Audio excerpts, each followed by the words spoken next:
Good evening.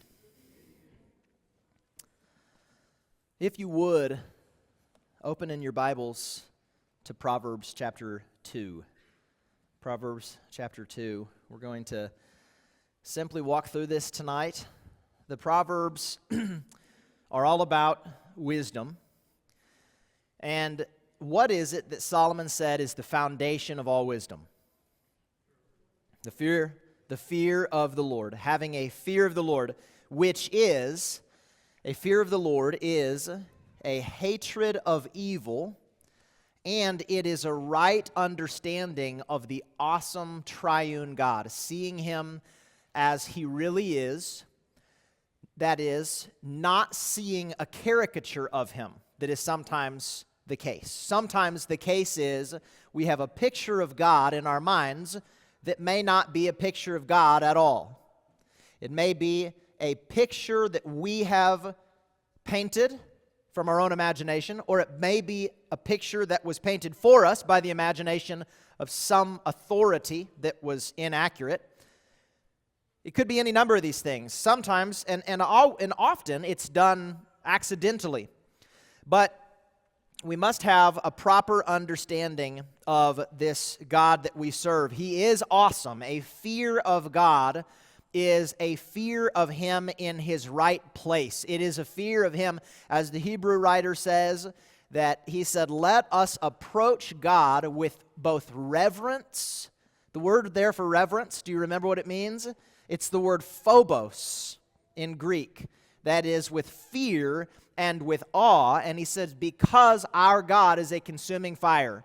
Jesus said, do not fear those who can kill the body, but can't kill the soul. Fear Him who can kill both body and soul in the fire of hell. So a fear of God is a hatred of evil. It's a proper understanding of the God that we serve. And when that is the foundation, that's the foundation that brings us into the good graces of God, where we actually then need not fear anything. Those that are close to God, are they afraid of God? Not really. It becomes more so a fear of leaving the presence of God. It becomes a fear of ever wandering outside of the camp of the fellowship of God. It becomes a fear of the darkness that exists away from Him. It becomes a fear of the retribution and the wrath and the punishment that exists for those who rebel against Him. But when we are in His good graces, one of the elements that you see all through the Proverbs of the fear of God is blessings. In fact, fear of the Lord and rich blessings and grace and joy in life are equivalent through the Proverbs, which is maybe, would you think that those two things would be aligned, fear of the Lord and rich, happy, joyful blessings? Maybe you wouldn't if it weren't the case, but it is the case. And so we start with a fear of the Lord, and we're walking through Proverbs 2 tonight. And this will just be a very simple and straightforward exposition. I'm going to start by giving you, as the Proverbs, as Solomon gives you, Solomon is doing this, I'm just going to point it out, 8 actions concerning wisdom, 8 actions concerning this, the seeking out and the availability of wisdom. What should we be doing with it? Then, and those will be, we're going to just blitz through those, so don't expect any length of time on them. And then I'm going to give the result for those that do these things. And then I'll finish with 5 rich blessings for those who acquire this wisdom. So 8 plus 1 plus 5, that is the outline for tonight. 8 things, then 1 thing, then 5 things. And trust me, none of these will take very long at all. This is Proverbs chapter 2. Let me just read verses 1 through 4, and then I'll pull out 8 things from here. My son, this father is talking to his boy, and he says, my son, if you receive my words and treasure up my commandments with you, making your ear attentive to wisdom and inclining your heart to understanding, yes, if you call out for insight and raise your voice for understanding, if you seek it like silver and search for it as for hidden treasures, Then you will understand the fear of the Lord and find the knowledge of God. So, 8 things that we're expected to do here. Number 1, he says, my son, if you receive my words. What do you get from that? Receive them. That just the language there implies that something is being offered to us, something is being given to us. So just think of this. The words of the living God that are coming to you, they're not forceful words that are just bam, that are just smacking in you and going to knock you over and force you some direction. You have the ability to do with them as you will. Remember last week, the wisdom is crying out in the streets. It's crying out. It's there. It's available for the taking. You can have it if you want, but the idea here is that of a gift. How would that change our posture toward the things God is calling us to in this life if we saw them, every bit of it, as a gift from God rather than an affront to my desires? Isn't that the way that it is often received or seen? It's an affront to my desire. It's an affront to who I am. And the Bible says receive it. Just receive it if you would receive it. And so what I'm saying for you tonight is you need to receive these words. Number 2, treasure up my commandments with you. So there you get the result of that. What is being received is what? It's a treasure. Let me ask you. Do you think of the wisdom of God and His calling over your life, what He's telling you to do, the ways that He's telling you to behave, the actions that you should be engaging in, the ways that you should talk, how you should use your eyeballs, the things you should look at, the things you shouldn't? Remember the old careful little eyes what you see, careful little ears what you hear? That is not just a children's song, is it? That song carries value all through my entire adult life. Careful, little eyes, what you see. Well, when you receive, these are things to be treasured up. Number 2, treasured up. These commands are a treasure. And I'll tell you, there is no richer treasure than them. Number 3, making your ear attentive to wisdom. That is, you're in the marketplace, you're in the street, you're in church, you're hearing it from the pulpit, you're in Bible class, you're listening to your wife, you are just listening. Your ears are just attuned to wisdom. If you stop, have you ever done a little nature walk? And if you're just out there just walking along, there's a lot of things that will go in one ear and out the other, and you don't really notice them. But if somebody were to say, I want you to find the sound of crickets, could you find it? If you started listening for it, could you find it? Yes, you could. And this father is telling his son, do that. Wherever you go, whatever you do, listen closely for it. Listen closely for it. Sometimes we reject it at its face because of the person that's offering it. We say, well, that group is the one doing it. We disregard that group. Well, what if that group is doing something wise? Could we take something from it? Could we learn something from it? I do believe that we could. Solomon himself was a man who had 600 wives, 300 concubines, and he's going to tell his son about being faithful. Okay? Now, was he a premier example of these things? No. But should I listen to what he's saying? Yes, because it is wise. So tune your ears to it. Be listening for it. Number 4, inclining your heart to understanding. So the inner man is engaged. There's a conversation that's happening. As these words are coming at me, I'm analyzing, how do these words that come from without, they are different than what I would have thought. They're different than my perspective now. But how are they coming at me? I think that we should be reflective on that. Think about what is coming into your heart and how you receive it. If a word comes at you, and it is a word from God, are there immediate stops that we put up? Are there blockers that we put up? Do we immediately put on blinders? Are there things that we do to say, nope, not listening to that, whether it be because of what was said or who it was that said it? But he says, incline your heart, not just your ears, not just your head, but make your heart say, listen. Just listen to what's being said. Listen to what's being offered. That's number 4. Then he says, yes, if you call out for insight. So now it's not just passive in terms of you're receiving it, you're storing it up as a treasure, you are making your ear attentive to what may be out there, you're inclining your heart toward it. That's all passive. Now it's the active participation of calling out for it. You've had a taste for it. You've gained, certainly, just by observation, you've gained a measure of understanding and wisdom, the kind that just exists in the world that God made. But now there's an active calling out for it. That is number 5. Number 6 is, so the calling out for insight. Number 6, raise your voice. So very similar. Raise your voice for understanding. So you're actually now saying, God, I want more wisdom. Maybe you're listening for the sound of the cricket and you're not hearing it or you're not getting it. Now it's, God, I need that. Whatever it is. It's a situation with a friend. It's a situation with work. It's a situation with any number of relationships, which are always complex. It's a situation with finances. It's a situation with a child. It's a situation with your own spiritual walk. It's a big decision that's ahead of you. Whatever it is, you're now no longer just listening closely for it. You're actually actively saying, God, give me more.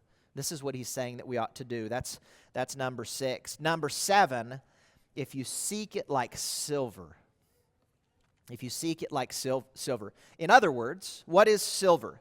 Now, I want you to notice, right after this, he talks about hidden treasures.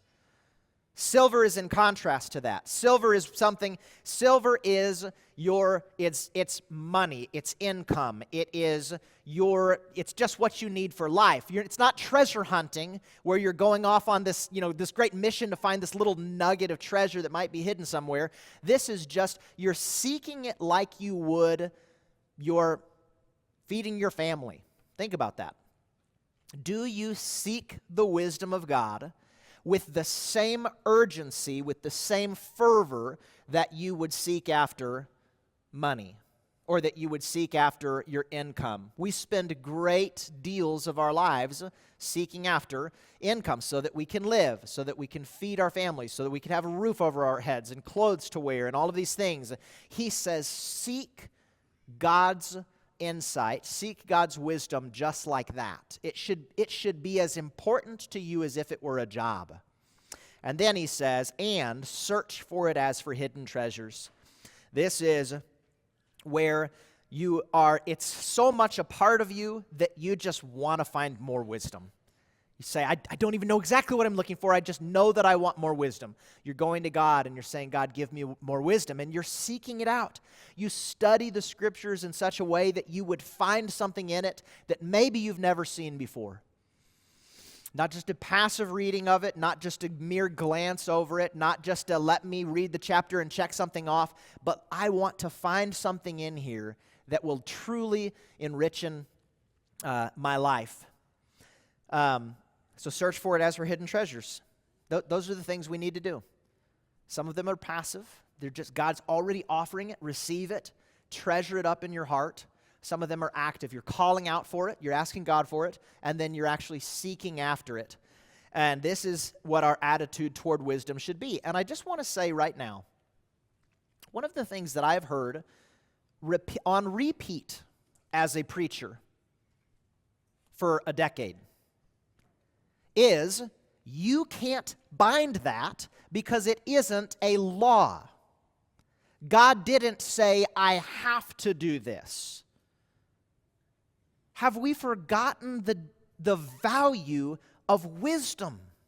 Wisdom is concerned with what is best. Wisdom is concerned with the things that will be truly best for us and for a family. The Christian life is not just about, here's this line, and right off of it is is a cliff, a 1,000-foot cliff, and I'm just going to get right up here, and I'm just going to stand here right on the edge because I can, because there's no law that tells me to. What would wisdom tell you concerning a cliff? Some of us went to Big Bend back at the beginning of the year, and we were standing on top of this cliff. It was several hundred feet up in the air, and I wanted to stand about 20 feet back from it. When I was much younger, maybe my mortality was not so much of a concern. I did a lot. I was a skateboarder. I was crazy. I did all kinds of crazy things. Now with a wife and kids and so many things that are more important, I'm going to stand 20 feet back from it. I don't need to be right there. I can see great. My view is wonderful from where I am. But wisdom is not just about what I can do and what I can't do, but it's about what's best. And as a church and as a people, I think we should do that. And he says, if you'll do that, he says, you will understand the fear of the Lord, and you will find the knowledge of God. For the Lord gives wisdom. From his mouth come knowledge and understanding. He stores up sound wisdom for the upright. So he says, if you'll listen for it, if you'll receive it, if you'll treasure it up, if you'll seek it, if you'll call out for it, it will be given to you. This is an absolute promise. You know, there's a movement within Christianity today. It's the name it and claim it type thing. You just name it, will it into existence. Listen, this is something to be careful of. And I see this a lot, even with Christian women talking about manifesting certain things. You just got to think the positive thoughts and it's going to happen. That's not the way that it works. You come into the scriptures, that is not the way that it works, is it? I can't just name it and claim it. I can't say tomorrow I'm going to have a Ferrari and it show up on my doorstep. It does not work that way. What does James say?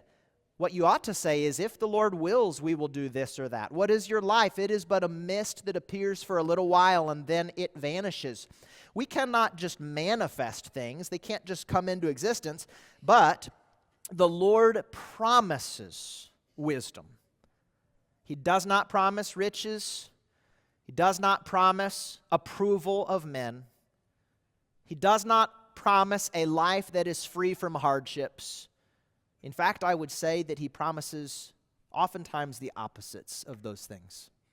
Doesn't he? Is that not the Bible that you read? But he does promise wisdom. And here's what I want you to understand. That was 5 and then 1. 8 and then 1. That was our 8 things and then our 1 thing, and now there's 5 results of this. The Lord's going to give this wisdom. Well, here's what will happen when we get it. He says in verse 7, he is a shield to those who walk in integrity, guarding the paths of justice and watching over the way of his saints. So one effect of this is that God will be your shield. As the world is coming at you, who will be in front of you? God. God will be your shield. Does that give you comfort? Does that give you comfort to know that the living God is in front of you? He is your shield. He is guarding. He sees all things. So that's the first effect of this, that you will be shielded by God. Number 2, he says, then you will understand righteousness and justice and equity, every good path, for wisdom will come into your heart, and knowledge will be pleasant to your soul. That's verses 9 and 10. And the idea there is that you will not be floundering for direction. You will know every good way. You will know every good path. Because it's been granted to you, it's not that it will be easy always. It's not that there won't be times where you must pray and ask God for specificity, but you will not be floundering for direction. You will at least principally always know what God would will and what he would forbid. Number 3, verses 11 and 12. Discretion will watch over you. Understanding will guard you, delivering you from the way of evil. So you will be delivered from the way of evil. And here's how he says it. From men of perverted speech, who forsake the paths of uprightness to walk in the ways of darkness, who rejoice in doing evil and delight in the perverseness of evil, men whose paths are crooked and who are devious in their ways. So the third result is that you will be delivered from the schemes of evil men ultimately. Ultimately. Perhaps you could lose clout in the process. Maybe you would lose a friend in the process. Maybe by taking a certain stand, you won't be popular. Maybe by taking a certain stand, you might even lose a job. There are those that perhaps and probably will slander you for the things you are doing. Maybe they are personally troubled by it. Maybe they are threatened by what you are saying and what you are doing. And so they go around and they speak and they talk and they cause things to happen. And look, that may happen. But this proverb says, you will be delivered. So you need not worry about any of those things. Seek wisdom. Seek God above all things. The world would say, that's foolish. That's foolish. Well, the way of God is folly to men, but it is wisdom to those that are being saved. Number 4, verse 16 says, so you will be delivered from the forbidden woman, from the adulteress with her smooth words, who forsakes the companion of her youth and forgets the covenant of her God. For her house sinks down to death, and her paths to the departed. None who go to her come back, nor do they regain the paths of life. So this fourth one is, you will be delivered from any kind of power that would be a home-wrecking situation. Now this father talks to his sons who are young and they're not yet married, and he talks to them a lot about women. He talks to them a lot about marriage, and he's looking down the line. He's looking way down the line. And the good father tells his boys about this. He talks to them about it. He speaks of such a person as an adulterous woman who has speech like honey, smooth as oil. She lines her bed with roses and different perfumes, and she sits there and she looks attractive. And look, young men and fathers talking to young men, we have to talk to our boys about this. They must know. We must bring it before their attention. Because in a decade of ministry, I've also seen how the lack of heeding of these things has led to precisely the kinds of destruction this father portrays. It's not uncommon. It's very common. But if we would heed wisdom, wisdom would say, there's her door. I'm not even going near it. And in modern terms, it means I'm not even going to click on the website. I'm not going to scroll and even look at the picture. I'm not going there. I'm not going near her house. I know that if you take one step closer and one step closer, it's going to end inside her house. And he says, wisdom says, stay far from it. Don't go even near it. Wisdom will deliver you from that. And so I say, simply, heed the words of wisdom. Do it now. Do it as soon as you possibly can. Heed the words of wisdom. And number 5, verse 20, you will walk in the way of the good and keep to the paths of the righteous. Listen to this. For the upright will inhabit the land, and those with integrity will remain in it. But the wicked will be cut off from the land, and the treacherous will be rooted out of it. What he's saying is, if you heed these words, look, the world paints pretty pictures. You see the Budweiser commercial with all of these people just living it up. They're living this, what appears to be this great life. Carousing and drunkenness and partying and reveling and all of it looks good to the flesh. It looks, but it's a false picture. If you know anyone that's ever lived in that world long enough, they come out of that world and they say it wasn't all it was cracked up to be. There was a lot of pain and a lot of heartache within it. I wasn't really at peace. I was having to look behind my back all the time. I had all kinds of extra troubles. There was heartache in relationships. There was heartache the next day in the hangover. There was heartache of all sorts. I went to jail for a DUI. These are the kinds of things that are said. And what this proverb writer says, and you just can't get too much wisdom. He says, take in the wisdom. So let's just go back to the beginning. Listen for it. Receive it. Treasure it up. It's good. It's good for you. It will be good for you. You will one day look back on your life and say, thank you so much, God, for giving me that wisdom.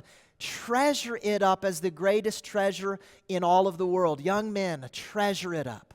Treasure up the wisdom. Young ladies, treasure up the wisdom. Treasure it in your hearts. Treasure it up when you're looking for a mate one day. Treasure it up in the kind of person that you will pursue out and seek out. Treasure it up at school when there are different forces and pressures telling you to go this way or that. Treasure it up. Heed the words of God, and I assure you, you will get fruit from it. And this says you will have a peaceful life. It will not be a life that is free of trouble. We're not in heaven yet, are we? But it will be a much better life than the alternative. So my encouragement to you is listen for wisdom, treasure up wisdom, call out for wisdom, and seek for it as a treasure. And the Lord promises it will be granted to you. If you have any need at all, you can let it be known while we stand and while we sing.